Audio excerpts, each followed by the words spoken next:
Bonjour à tous, c'est Zimbabwe, sortez vos cahiers, on se retrouve pour le 29 mai. Aujourd'hui, c'est les 14 ans du célèbre référendum français, donc sur le traité établissant une constitution pour l'Europe. Donc célèbre parce que bon, il a été quand même voté à 55% pour le non quand même, hein. Mais pourtant, en fait, qu'est-ce qui s'est passé? C'est que comme c'était un traité hyper important et que en fait tout le monde s'attendait à ce que les gens votent oui, et ben du coup il a été reformulé dans le traité de Lisbonne juste après.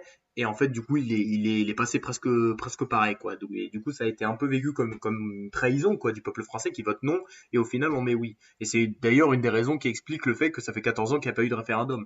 Ce qui est, en fait, énorme dans l'histoire de la Cinquième République. Donc, on attend un nouveau référendum, on attend.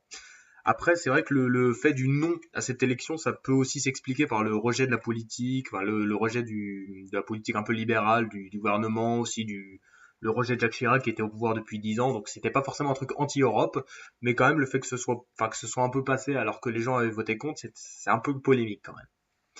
Aujourd'hui, c'est aussi l'anniversaire du sacre de Charles X. Alors Charles X, qui c'est? Bah, c'est un homme quand même plutôt important de l'histoire de France, parce que c'est le dernier roi de France. Oui, le dernier roi de France, pas le dernier roi des Français, ni le dernier monarque, le dernier roi de France. Parce qu'il faut jamais oublier qu'après 1789, ça n'a pas été que la République, non, après il y a eu une période, le 19e siècle, où ça a été compliqué et tout, et bah, il y a eu la Restauration avec Charles X, par exemple, au pouvoir. Donc il s'est fait sacrer, en fait il a commencé en se faisant sacrer à Reims, bah, comme les anciens rois de France. Du coup ça faisait pas trop monarque constitutionnel, monarque nouveau, quoi. Ça faisait un peu ancien.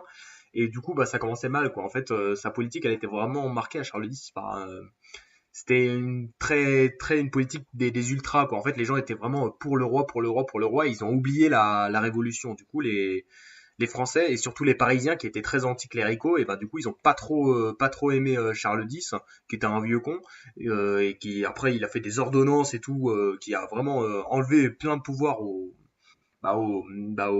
pouvoir de liberté et tout aux Français. Et du coup qu'est-ce qui s'est passé? Bah les Parisiens se sont révoltés.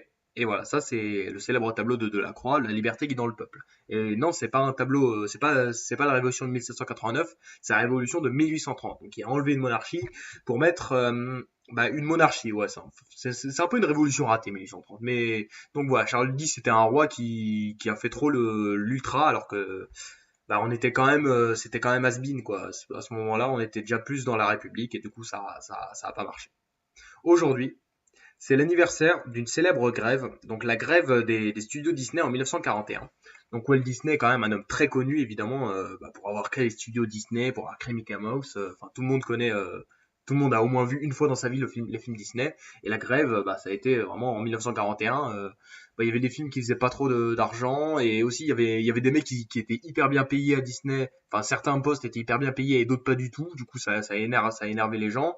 Et Walt Disney, bah, il a très mal géré cette crise parce qu'en fait, lui, c'était quand même, enfin, il parlait de complot communiste et tout. Faut savoir que Walt Disney, quand même, c'était un gros type quand même réactionnaire, qui était antisémite, qui était très homophobe aussi.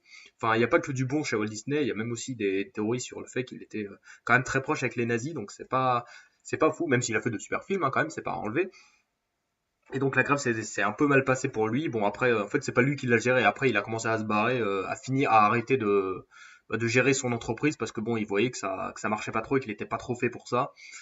Donc ça reste quand même un homme de qualité, mais faut quand même pas oublier toute la part sombre qu'il y a en Walt Disney, plein de trucs que Disney essaie un peu de cacher et tout, et Disney qui se donne d'ailleurs une nouvelle image plus LGBT, mais faut quand même pas oublier que Walt Disney était quand même un peu homophobe et plein d'autres trucs.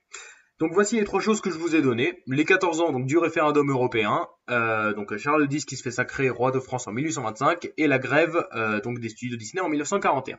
C'était Zimbabwe, merci de m'avoir écouté, abonnez-vous, bisous.